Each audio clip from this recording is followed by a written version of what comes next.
Je cède maintenant la parole pour le bloc numéro 4 à Monsieur le député de Saint-Jean. Monsieur le député. Merci, Monsieur le Président. J'aimerais faire sur le bloc principalement sur la question de la reddition de comptes et le financement à la mission.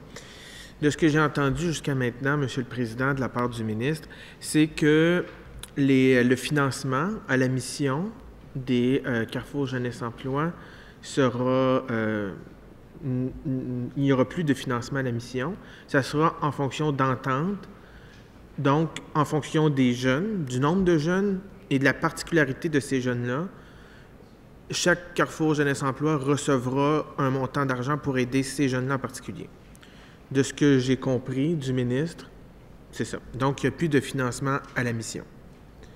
En même temps, le ministre nous a dit tantôt qu'il ne croit pas et qu'il espère qu'aucun Carrefour Jeunesse Emploi fermera ses portes, ça c'est une chose, mais qu'aucun Carrefour Jeunesse Emploi fermera la porte à des jeunes qui ne s'inscrivent pas dans les critères mentionnés là, à l'heure actuelle. Donc, que des jeunes de moins de 18 ans, que des jeunes qui ne sont pas à l'aide sociale, des jeunes qui ne sont pas à l'assurance emploi, ces jeunes-là pourraient continuer à avoir des services de leur Carrefour Jeunesse Emploi. Donc, comment le ministre peut, en même temps, dire il n'y a plus de financement à la mission, il y a un financement, si on peut dire, personnalisé en fonction du jeune, mais en même temps nous dire que les Carrefour Jeunesse Emploi vont pouvoir continuer à aider d'autres jeunes. Ils vont prendre l'argent où? Ils vont prendre l'argent où? Ça, c'est la première chose. Pour la question de la reddition de comptes, moi, j'aimerais ça que le ministre m'explique. Le fait que son ministère, ainsi que les Carrefour Jeunesse Emploi, ont investi pratiquement 500 000 $ pour la mise en place d'un logiciel, d'un outil de reddition de comptes et de gestion des dossiers à l'intérieur de leur organisation, 500 000 $ de l'argent des contribuables, et qu'on dit que maintenant, avec la réforme proposée, ça, on met ça de côté, et là, on va prendre l'outil qui est utilisé déjà dans les centres locaux d'emploi. Pourtant, c'était la première année que c'était mis en place, et sur 96, Carrefour Jeunesse Emploi, 90 ont soumis avec une 88 % de conformité des dossiers. Donc, en termes, c'est la première fois que ça se fait. Donc, il y a déjà un effort pour améliorer la reddition de comptes. C'est la première année que c'était fait avec les gens du ministère de concertation. Et 88 % de conformité pour la première année, c'est quand même très bien. Donc, il y a un effort qui est fait pour la reddition de comptes aussi. Le ministre a comme laissé sous-entendre qu'il faut avoir plus de reddition de comptes. Moi, je suis certain que les gens des Carrefour Jeunesse Emploi, si c'est juste ça que ça prend pour que le ministre dise, bon, finalement, c'est peut-être pas si payant, on va peut-être les garder, la mission des Carrefour Jeunesse Emploi, ils sont prêts à en faire plus de paperasse puis remplir plus de rapports si c'est ce que le ministre veut.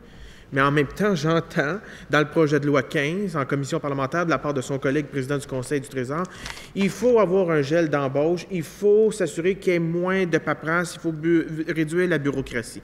Mais en même temps, le ministre nous dit qu'il faut en faire plus de reddition de comptes. Bon, si c'est ça que ça prend, moi, je pense que les gens des Carrefour Jeunesse Emploi sont prêts à le faire. Au fond, Monsieur le Président, ce que je comprends, avec ce que je viens de dire, la reddition de comptes, le fait qu'il n'y ait plus de financement à la mission, mais que ça va être un financement, appelons ça personnalisé en fonction du jeune, mais on ne sait pas encore si le jeune, son parcours change durant son aide avec le Carrefour Jeunesse Emploi. Est-ce que son indice d'employabilité va changer aussi, si on ne le sait pas encore? Ce jeune-là va arriver, puis on va lui donner un CP12, puis on va lui donner un indice d'employabilité. C'est ce que j'ai compris, là, tout ça. Là, c'est le bout le plus technique de l'interpellation, là. Mais au fond, si je résume ça, là, chaque jeune va avoir une cote puis un chiffre. Puis ça va décrire là, ce jeune-là. Puis ce jeune-là, il va se sentir valorisé, tellement valorisé après ça, là, pour retourner sur le marché du travail ou retourner en processus là, de cheminement scolaire. Là. Moi, Monsieur le Président, là, pour être sérieux, là, je pense pas que c'est comme ça qu'on va valoriser nos jeunes.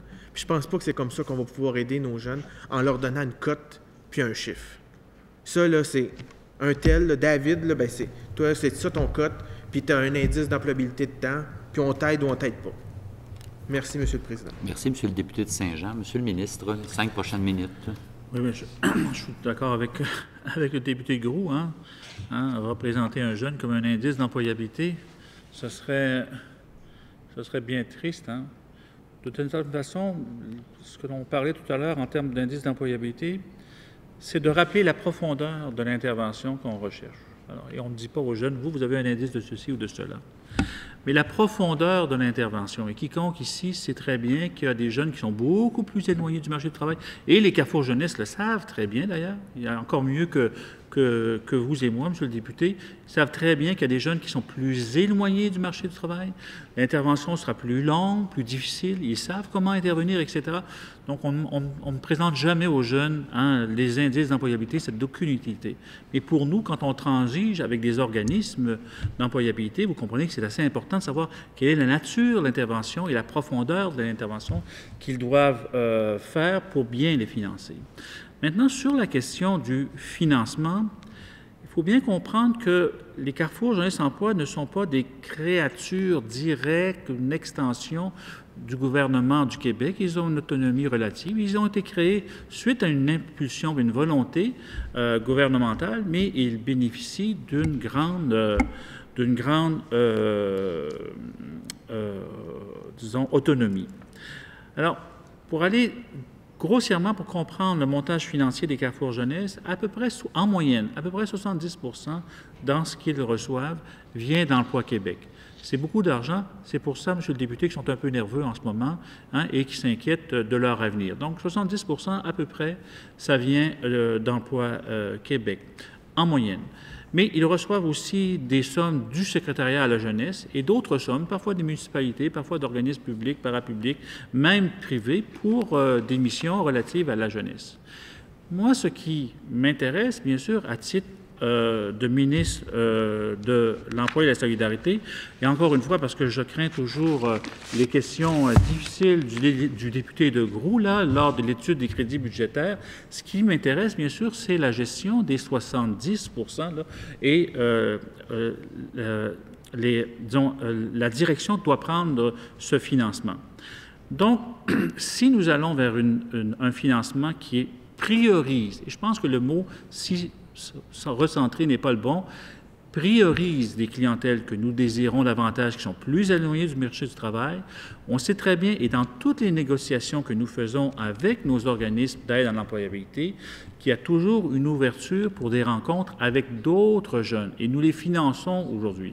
Sauf que nous allons inverser un peu les priorités en faveur de ces clientèles, mais les Carrefour n'auront pas à fermer leur porte à quiconque. En tout cas, s'ils le font, ce ne sera pas parce que je leur demande aucunement. Donc, ce sera leur choix, à la limite, une façon de répondre, disons, ou de contester, mais certainement pas une demande qui vient du ministre. Donc, un financement diversifié, nous en contrôlons une partie et il y a un enjeu de reddition de comptes. C'était le deuxième élément de votre